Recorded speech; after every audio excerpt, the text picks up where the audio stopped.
तो अमेरिका का जो बहुत ही प्रसिद्ध एक तौर तरीका है कि भाई जो आपका पर्पस ना सर्व कर पाए उसको लात मार के किनारे कर दो। तो और जो आपके सामने खड़ा हो जाए उसको जो है वो उसके साथ में अंदर ही अंदर खाने कुछ कर लो और कोई ऑफ रैंप ले लो और निकल लो। जब ईरान को धमकाने से काम नहीं चला, कल जोर जोर से ट्रम्प साहब बोले कि अब हम जो है वो after our armada, great armada has scared the hell out of Iranians, we are withdrawing from the Gulf of Oman into the Arabian Sea. आज फिर बोले और some more great beautiful ships are sailing towards Iran. वैसे तो उनकी vocabulary बड़ी limited है, beautiful, amazing, इससे ज्यादा कुछ और जाता आता भी नहीं उनको। तो आप इस सिचुएशन को कैसे डिस्क्राइब करेंगे साहब कि ये क्या हो रहा है कि पहले तो पाकिस्तानियों को यूज किया कि भाई ईरानियन प्रोटेस्ट को फ्यूल करो और वहां पे पता नहीं क्या क्या स्टार लिंक और सब कुछ भेजा। बाद में ईरान ने बलूचिस्तान वालों को एक्टिवेट कर दिया, उनको असलहे दे दिए और हो सकता है मैन पैड्स वगैरह भी दे दे। तो उसके बाद अमेरिका बहादुर जो है वहां से निकल भागा कि अब तुम डील करो, अब हम जा रहे हैं ईरान से वापस, अब हमें तुम्हारी कोई जरूरत नहीं। जी नमस्कार मयंक जी, बहुत बढ़िया आपने शेर की चर्चा की नापाकियों के लिए। मैं तो ऑफिशियली कहूंगा आज यहाँ पे कि पाकिस्तान को अगर टेररिस्ट नेशन नहीं तो कम से कम उसे नापाक नेशन डिक्लेयर कर देना चाहिए कि उसमें उसके नाम में ही पाक नहीं है, वो तो नापाक देश है। और जैसे संजय जी के साथ चर्चा हो चुकी है पहले, अब वो कहते हैं हीरा मंडी, मैं कहता हूँ कोठीसान, तो शब्दों की शब्दावली का अलग अलग है, तो वो तो बिकता है और बिकती है, दोनों ही हालत होती है। कभी भाव बढ़ता है, कभी भाव उठा के बाजार से निकाल भी दिया जाता है। तो बलूचिस्तान का जहां तक सवाल है, ईरान का जहां तक सवाल है, यहाँ पे सीधा देख रहे हैं आप ट्रम्प का खेल, भय बिन होए न प्रीति, राइट। सो यू नो, आप भय बिन होए न प्रीति दिखा दिया कि अगर तुम कुछ करोगे तो तुम्हें मार देंगे। लेकिन दुनिया जानती है, ट्रम्प जानते हैं, आप जानते हैं, हम जानते हैं, ईरान पे अटैक होने का मतलब ये होगा कि Iran becomes a desperate nation. और डेस्परेट नेशन क्या कर देगा आप उसकी कोई कल्पना नहीं कर सकते हैं। डेस्परेशन में लोग बहुत सी विचित्र हरकतें कर देते हैं, और ये ऐसा भी संभव हो सकता है कि किसी तरह से रशिया और चाइना भी उसमें इन्वॉल्व हो जाए, क्योंकि वेनेजुएला गया, अब वो ईरान नहीं जाने देना चाहते हैं। तो कहते नहीं कि हमारा दुश्मन तुम्हारा दुश्मन मेरा दोस्त, तो उस सिलसिले को लेते हुए रशिया और चाइना और कतार, जिन्होंने 400 मिलियन की प्लेन की गिफ्ट दी थी ट्रम्प को, कोई नहीं चाहता है कि ये युद्ध हो वहां पे।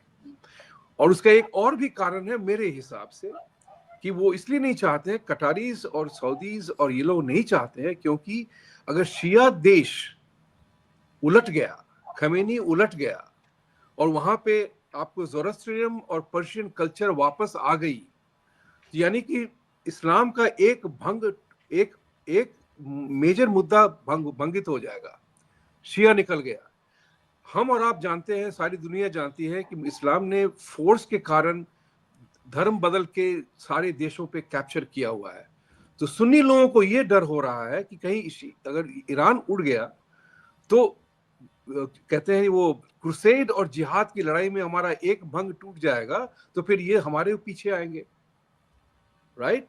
इजिप्ट, लेबनान, सारे के सारे क्रिश्चियन हुआ करते थे एक समय में।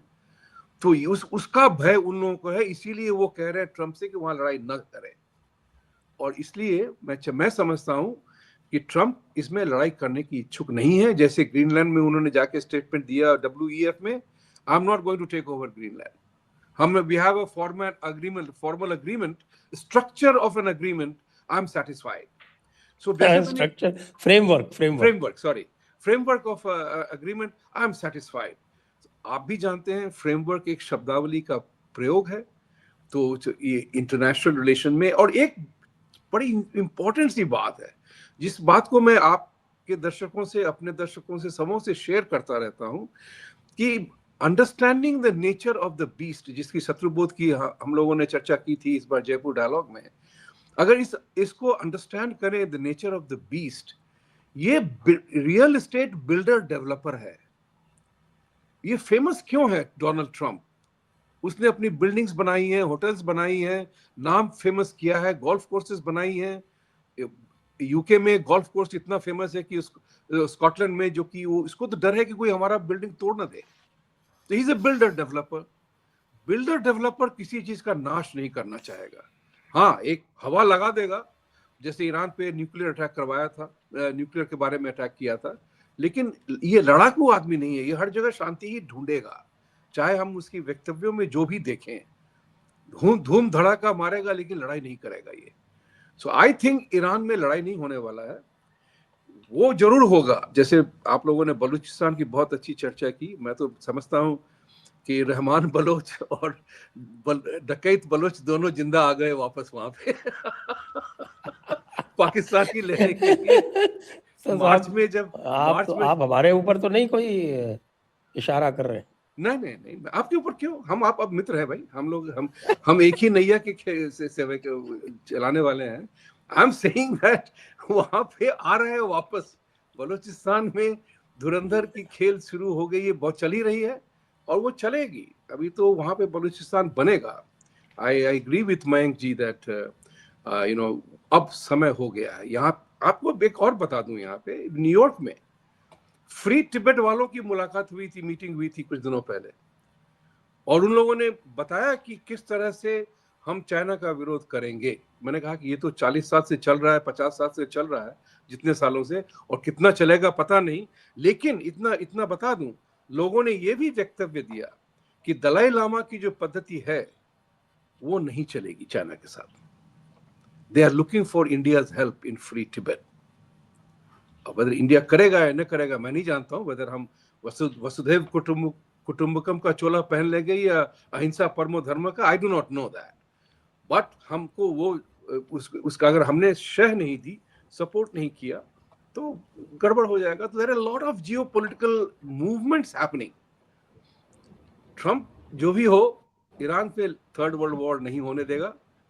वो सब भय बिन होए न प्रीति का सारा दिखा दिया कि तुम हिलोगे तो हम तुम्हारी